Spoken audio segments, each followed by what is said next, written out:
On this episode of By the Wayside, I'm going to be speaking with artist Bill Watkins. Of course, we're going to have an Omar Recommends. That's every single episode, in case you didn't know. We're going to be talking about your iPhone lock screen or your phone lock screen, not to get right into the brands of it all. Don't go anywhere.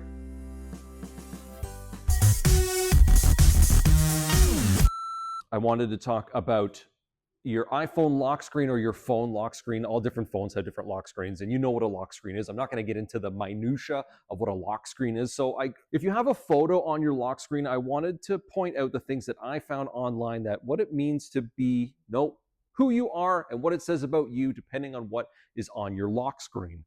Keeping in mind that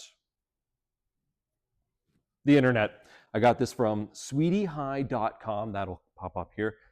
So if you just have a default image on your phone, you like to keep things simple. Don't forget to tell all of your friends all of this and share this with someone and let them know what you think of them based on what I tell you about what is on their lock screen. A lot of hand movements today. Don't ask. I'm feeling wily. I'm not sitting down, so I'm not encumbered. All right. If you have your celebrity crush on your phone lock screen, that means you're a daydreamer. If you have a selfie on your lock screen, that means that you are a very confident person. If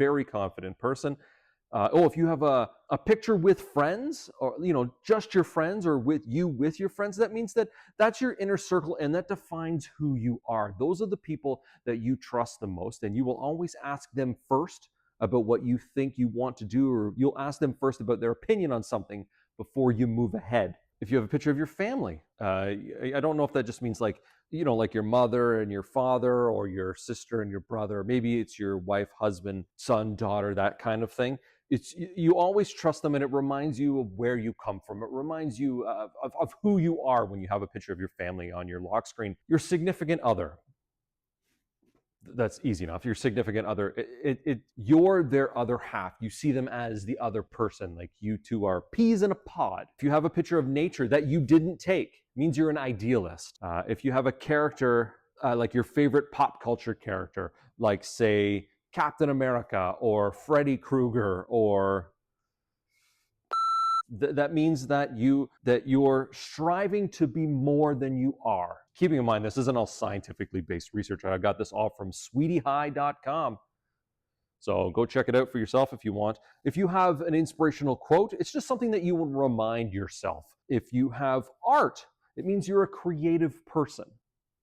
If you have a picture of your pet, that means you're a very emotional person. And if you have a meme, that means if you have a meme, that means that you're a very funny person. Keeping in mind that the idea that a phone lock screen says a lot about who you are is not steeped in scientific research. It's just steeped in who you are. There's also something really important that I want to tell you about all these things that we've learned about what a picture on your lock screen means. I said what? I don't know, maybe 1, 2, 3, 4, 5, 6, 7, 8, 9, 10, 11, 12. I said 12 different things. I have about 10 of those because on an iPhone, you can switch between how you feel. I'm pretty sure they popped up as I've been talking about all these things. That just means I'm insane. Yeah, I'm insane. Don't go anywhere. We've got lots on this episode, including an interview with Bill Watkins. We've got an episode. We're doing an episode. We're going to be talking to Omar Saer, purveyor of Wayside Comics and Cocktails, with his Omar Recommends. And then we're going to end the show. Stick around, don't go anywhere. Lots coming up right after this blank space. Welcome back to this episode of By the Wayside. Of course, I am your host, Jordan Middlebrook, and with me today, you got a huge title today, Dave. Wow. I am with artist, second tallest guest, oldest guest, Sir Dave Watkins. Dave, thank you very much. Sure. Yes, thank you. Thank you. It's a pleasure to be here, my friend. It's a pleasure to be here. When I'd asked you if these titles were okay, you said, no, you add sir. So we added sir. This wasn't a question that I had sort of prompted you with from before, but as an educator, do you find that getting up and talking in front of people was comfortable from the beginning, or did you have to kind of work at it? I've been blessed with the ability to get up and talk in front of people.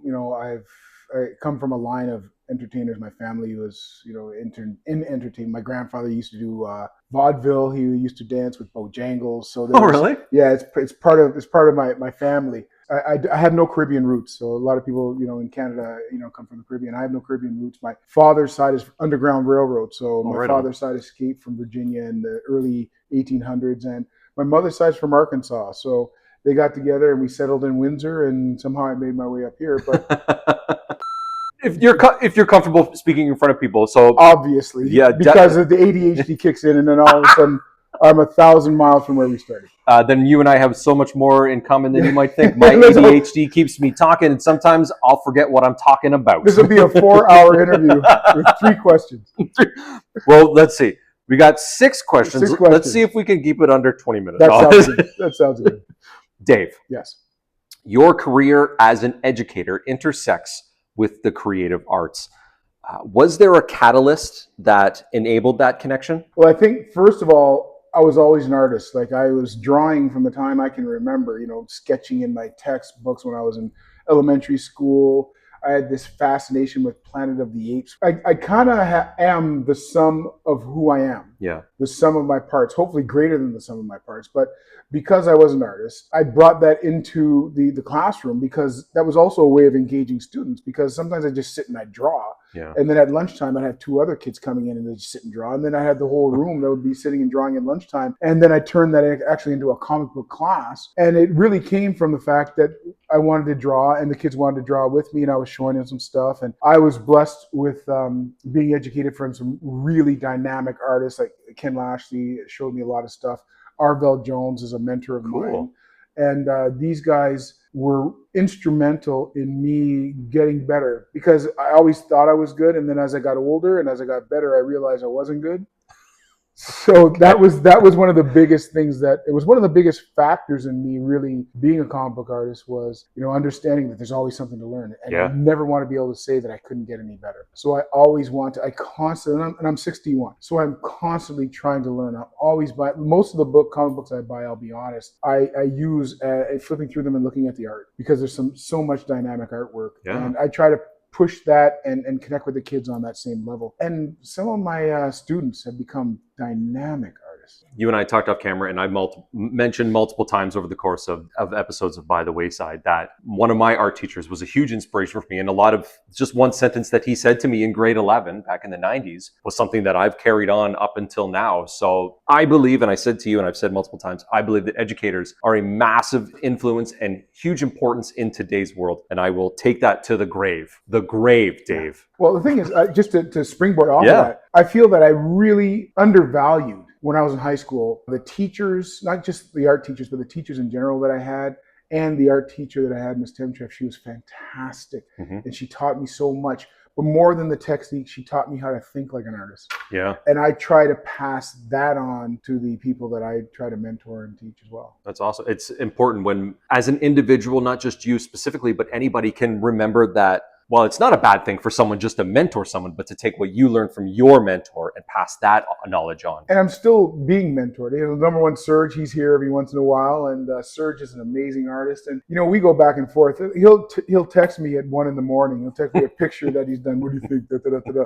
Hey, let's do something in the background. So we're still learning. I love the community. I love it. I love that a lot. It really is special. You work to empower the creativity of young minds. Why is that important to you? And you really kind of answered it in your first question, but why is that important? If you love what you do, you don't work a day in your life. And the 2 things I love when I do it are teaching and drawing. Yeah. And so I've never, like I said, I taught I started in the 80s, so I'm well into the 35, 36 years of teaching. And there's never been a day when I was in a school where I didn't walk out of the school feeling better than when I went in. And one of the reasons for that is, trying to engage those young people in that same sort of mindset. Enjoy what you do. If you get an opportunity, if you're good at it, if you really work hard on it, you're good at it. And if you're good at it, you'll make money at it. Yes. And, you can make all the money in the world, but if 5 days a week you hate your life, like, is it worth it? I agree 100%. Dave, I know that we've gone over a couple really in-depth and important questions, but while we do the show here at Wayside Comics and Cocktails in Newmarket, Ontario, one of the things is that it's a living environment. I know that you and I were doing the episode right here in the middle of the comic shop. The door is locked and there's people. Shop owner Omar is here, and Allison Danger, of course. I'm gonna go open the door. Please. Stick around. We got lots more. Don't go anywhere. I'm gonna drink water.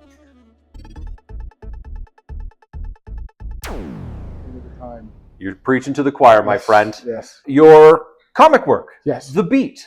The Beat. Tell me about it. The Beat is basically an amalgam of a lot of the kids that I taught in my career in the places that I taught. I've rarely taught, not until recently, at a school that was not put at risk or inside of an urban kind of atmosphere. Okay. So I taught kids that looked like me. I taught kids that had a lot of the same issues that I did. So I decided to make that kind of the basis, the underlying, without being too preachy. I don't want to be preachy. It's what it is. It's not me pushing a narrative or anything like that. And it was also, the Beat is also a very multicultural comic, because as I carry on, like I'm on the 4th book now, which is driving me crazy. But I'm on the 4th book now, and you start to see the people, the cosmopolitan nature of Toronto inside of the book, inside of the school. And I'm looking at it as a way of exposing who we are as being, people in this area, as being people in Canada, but also that Canada is more than what people think. I think it's important that also the story that I can tell from a unique vantage point can get out as well. Yeah. And all of a sudden you start to have compassion for people, hopefully, that you never had compassion for before. You start to have an idea of their world and their frame of reference. And I think those are really important things. What happens inside of a school when a kid's like 14 or 15 years old. Yeah. And the idea that these kids are smart enough to figure a lot of this stuff out. But the one thing that kids don't have in today's world, especially today's world, is focus. Yeah. Because they're sitting every day in front of this kaleidoscope of different I guess, stimulants. Yeah, there's no such thing as sitting still anymore. Everything happens in 4-second bursts. Exactly. And it's constantly on the move. Swipe culture, I think that, I don't even know if that's a real thing, but if it is, that's ours now. We get to keep that. Yes. Swipe culture exists where it's in dating form, it's in entertainment form, like even commercials, while they, commercials range from 30 to 45 seconds, they were still swipe culture, even so much as, commercials now are 10 seconds long. Yeah. They just jam them in the middle of like a TikTok that's 15 seconds. What drives me crazy is the fact right that in the kid. What drives me crazy? We blame kids. I do. What? What? Those damn kids. And then you raise your fist and you keep their frisbees and balls and come into the yard. But a kid who's 14, what the hell does that kid know about the world? I agree. And the world that he is living in has been created by the parents and the people that have come before him, and they've been placed inside of this world. And a teacher's job is to help them navigate that world. And it's becoming more and more difficult because the world is becoming more and more difficult. Yes. And I wanted the Beat to be a situation where a kid who looked like me could sit down and read a comic book about the area that he lived in. But is that why it's important to be set in Toronto? Yes. It's important to be set in Toronto for our kids, but also for not just for our kids, for our people, but also for people who live in the States and for people all over the world, if they ever get a chance to read it, is the fact that this happens within our frame of reference. And we're not Americans. We're finding that out more and more. Yes. Right? More and more. I love it when you look at the camera. Emphasis, right? We are not Americans. That's right. For coherence, unity, and emphasis. Oh, damn. The teacher. We are TV host. Yeah, I want them to realize that we're not that. Yeah. And that we are who we are in Canada, and Canada is a beautiful place. And the heroes that we have, sometimes it's not always about beating people up. Sometimes it's about your compassion. Sometimes the hero is going to cry when he has to do something he doesn't want to do. And especially if he's a 14-year-old kid. And he's going to make 14-year-old kid mistakes because, I always tell kids, hey, you're dumb. Be dumb. You're 14. Because if you act like this and you're 27, people are going to look at you funny. Yes. So if you come back when you're 27 and say that, you don't apologize, then something's gone wrong. If there was something to take away from this entire interview, Dave, is that I have a 14-year-old daughter who I love, my wife loves. There is a gigantic world that her mother and her father are trying to teach her and educate her about. Yeah. And then the teachers who spend more time with her than she does with us, they are also doing their best to help navigate the world that is slowly falling apart. Yeah. To circle back to what I was saying, the most important thing to take away from this interview is that kids are dumb. Yeah. And I'm not But it's trying to be because- funny about yeah, it. But no, exactly. And that's when I do talk to them like that. I said, I'm not trying to be funny. I'm saying you don't have my job, because my experience is like how many times your lifespan. So I'm here because not just to teach you the curriculum, but I'm here because my experience and what I know and what I have gone through is really instrumental to your well-being and to what you need. Yes. So you're dumb only because you don't know what to do, and you're going to do dumb stuff. You're going to do things you're going to do things that here we go won't make sense. Yes. And the reason why it won't make sense is because you don't have the frame of reference or the experience bank, which is your frame of reference, to choose from a number of different things that will be the best thing in this situation. Yes. You've got one thing, basically, because it snaps into your head because you've never encountered it before. Yep. That's the beauty, the virtue and the vice, the beauty and the negative of being young. I would never want to be young again. Never. I agree. But I tell you, the idea of newness is what I miss about being young. I'd love to go back with what I know. Oh, I'd love to be young again just with the knowledge that I have that now. would be dangerous. I know, right? So, yeah. Rule the world. It'd Yes. be amazing. That's right. We'd be evil geniuses. We would. I'd be the Dr. Doom. That's I right. would definitely be Dr. Doom. You do a lot of work. Yes. I know this. Your website, which of course will pop up at the bottom of the screen. If people go to your website, there is a series of NBA stars that are portrayed as heroes. What was the inspiration for that? I've always loved the NBA. Yeah. My uncle played for the Pistons. He played for the Sonics. He played for the Bulls, Washington. My first game I ever saw was him playing against Wilt Chamberlain in Detroit cool. at Cobo Hall. So I've always had this love affair with the NBA. I merged that with my love of comic books, with the idea of being creative and making a series of these things. And since Michael Jordan is the GOAT. It's not LeBron. Okay. We can have this discussion on a totally new podcast, but hot take. Exactly. So he's had the greatest career of all time, but he's not the greatest player of all time. And so I made a series of some of my favorite players, and I just drew them up and had some fun with them.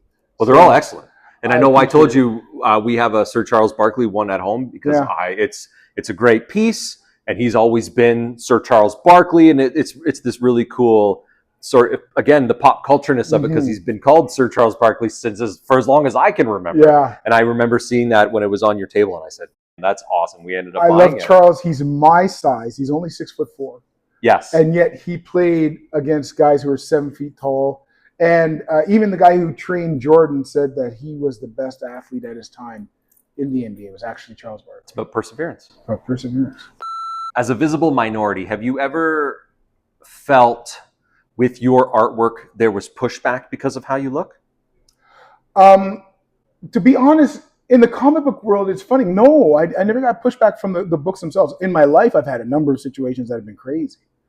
And I can only bring it down to that person having an issue with my color. And some of that is in the book, but it's not the theme of the book. Sometimes you get into situations where they create black superheroes and everything about them is black, and there's always the prefix black giant man, black this, black lightning. And I'm like, can't they just be a superhero that helps everybody out? And that happens to be black. So both of my superheroes are black, but their power and their ability isn't rooted in their color or their culture. Like I look at Harlem in The Beat, and Harlem is just a kid who's 14 or 15 years old, who is basically been granted these amazing powers, and he's trying to help everybody. Yeah. But he also has a moral code which suggests that he has to, approach these situations with a clear mind and an unbiased mind, and approach it with a situation where he's going to be compassionate and deal with people on the level that he's at. He's not going to change who he is based on or in a relationship with a villain who is really bad, angry, or racist. Yeah. Because he won't change who he is, and neither will his friends. Yeah. Who aren't all black. His friends are, a number of different. Some of his friends are Muslim, some of his friends are Jewish, some of his friends are white. And it comes back to Toronto being, a massively multicultural city. Trying to figure it out. Yeah, it makes sense. So Harlem is basically the personification. We did it, Dave. Did you hear that? That's a lesson. That's a lesson right there. That's a lesson. Personification. We did it. I have had so much fun on the interview today. It's been great. I can't thank you enough for coming in, spending some time with me here at Wayside the place I'm at. That's Wayside Comics and Cocktails. I was going to say the show's name. Here on By the Wayside at Wayside Comics and Cocktails. Dave, thank you so much for taking the time. Well, thank you for having me. I look forward to hearing more about your adventure in the future. All right. And I'll be back. Awesome. Stick around. We got lots more in this episode, so don't go anywhere. Welcome back to this episode of By the Wayside. This whole episode, I've been doing all sorts of different things. I was standing here at the beginning, of course, and then I sat in the middle of Wayside Comics and Cocktails to do my interview with Dave Watkins. And I'm back here because it's time for everyone's favorite moment of every show, Omar Recommends. I am wearing my loudest summer shirt because today's episode and for the rest of the summer, we're going to be asking Omar, what are the best summer reads? If you come into Wayside Comics and Cocktails in Newmarket, Ontario, and you say, hey, Omar, I'm looking for something to start reading in the summertime. What is the best comic? And guess what? Today with us, here he is right here. He's Omar Saer, owner, purveyor of Wayside Comics and Cocktails. He's been looking over all the shelves here. And Omar, I'm looking for a summer read. I want to get into comics. What's a good comic to start with? A good comic to start with? Wow, I was just going for summer reads. Well, that's what I mean.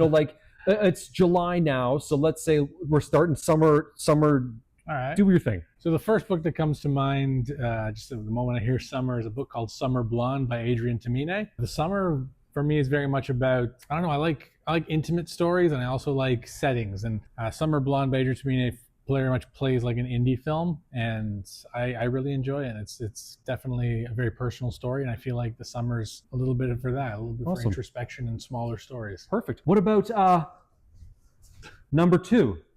Number two, I'm going to go with The Human Target by Greg Smallwood and Tom King. I'm going to just grab that here.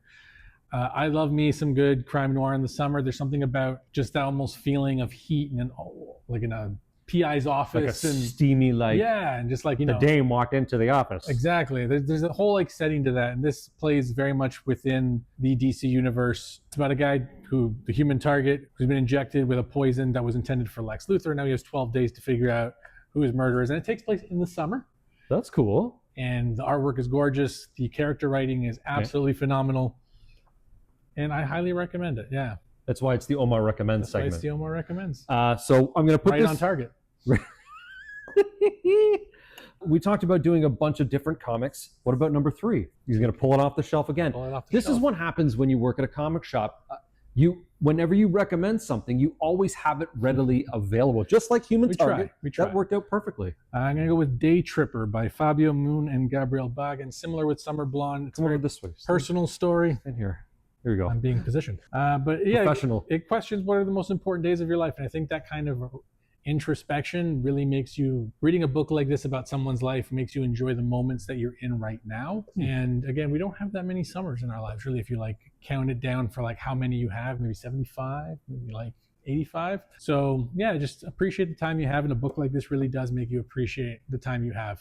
And it tells a wonderful story with beautiful artwork. And awesome. That's why I love comic books. It's always great when at least what you're reading and you like what you're reading, that the artwork is very good. When artwork complements the words in a story, it always makes that piece that much better. 100%. There typically should be the complementary between the two. And when you as an individual, I know me as a consumer and a reader of comic books, when the art doesn't gel with the words, it really stands out. Yeah, very much so. So There's a wonderful synergy to having words and pictures mesh. The best creative teams, you don't know where one starts and one ends. And that's what it is. It's just like a fusion of two creative minds doing what they do. And sometimes you get this beautiful coalescence of that. And those are the comics that you find that are the most personal to you and the ones that will stick with you the longest. That's really poignant. How about number 4? Number 4 for summer comic reads that you can get here at Wayside Comics and Cocktails in Newmarket, Ontario. Apparently, I'm doing a lot of DC stuff right now. It's all DC. It's a DC summer, folks. Not sponsored by DC. Well, I'm going to go with DC's The New Frontier by Darwin Cook. Summers are all about events and blockbusters as well, and that's what this is. This is probably my favorite big DC. It's not really an event book in terms of it's more of a retelling going from the golden age into the silver age of comic books. With these characters, also a great Green Lantern origin story, a great Martian Manhunter story. But Darwin Cook was just a Canadian icon in the comic scene, and this is one of his, I think, magnum opuses, really. Yes. And I say opuses because he has a couple of really big titles that he worked on that are just everyone should read, like the Parker series. Opusi? Opusi? Opus. Opuses, I think. Opuses. Yeah. Okay. But the artwork in this, again, when you're talking about, we're just talking about the coalescence of pictures and words, and when it's one person with one vision. Because he's writer and artist. He's writer and artist on here, and just, again, he just captures it so beautifully. They've made an animated movie about this as well, which is great, but there's nothing like reading this. And yeah, just the way he draws like Wonder Woman, and the way he draws Superman, the way he introduces these characters, the way Batman is written. Again, it's a great Green Lantern origin, the Green Lantern origin story, and there's so much to love here, and it has that great spectacle, and it really showcases everything the medium can do well. Like, again, this is a medium without budgets, without restrictions. Yeah, it's so good, and like it's a showcase of comics at their finest, and Darwin was amazing for that. And it's very sad that we've lost him, but he lives on through his work, and there's a reason why this will always be in stock at Wayside Comics and Cocktails. Definitely check out New Frontier. Omar, thank you very much. I look forward to check this out. The next retelling of an Omar Recommends. More summer blockbusters, more summer reading, more summer recommends. Don't go anywhere. Not Omar, because he's not on this episode anymore. Dang it, I ruined it. Dang it. I'm going to go read this now, because this is really good. And just flipping through it makes me want to keep reading, actually. Not even kidding. But we'll catch you guys by the wayside, and I have no idea where Jordan went, but he's somewhere. Get out of here.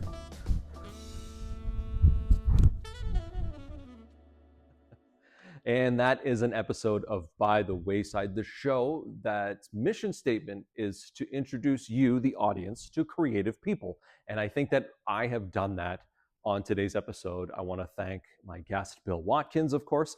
I want to thank Omar Saer, the owner, operator of Wayside Comics and Cocktails, which is where we do 99.786 episodes of By the Wayside. Of course, this show, By the Wayside, is supported by the publishing imprint Wayside Creative, whose focus is to tell innovative and cinematic stories from people who are creative. I messed that one up totally.